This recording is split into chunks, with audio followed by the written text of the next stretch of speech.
Hi friends, இப்போ body building அப்புறம் ஹைட்டையும் பார்க்க போகிறோம்.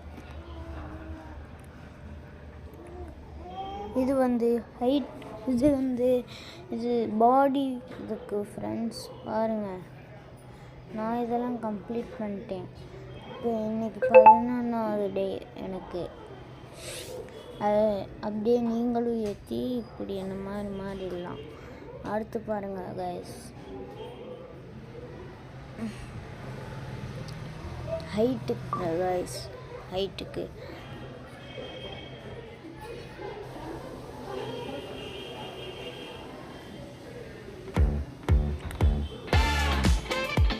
கைஸ் காட்டலான்னு பார்த்தா வீடியோ வருது. இப்போ பாருங்க கைஸ், இதில் எனக்கு 18வது நாள் அப்படியே முடிய வந்துகிட்டே இருக்குது. முடிக்கும் போது நம்ம ஹைட் ஆகும். அவ்வளோதான் கைஸ் இன்னைக்கு. ஏன் என்னால் அடிக்கடி வீடியோ போட முடியலன்னா, எனக்கு ஸ்கூல் போகணும், அடுத்துக்கு டியூஷன் வேறு போகணும். அதுதான் கைஸ் ட்ரை பண்ணுறேன் கைஸ். பாய்.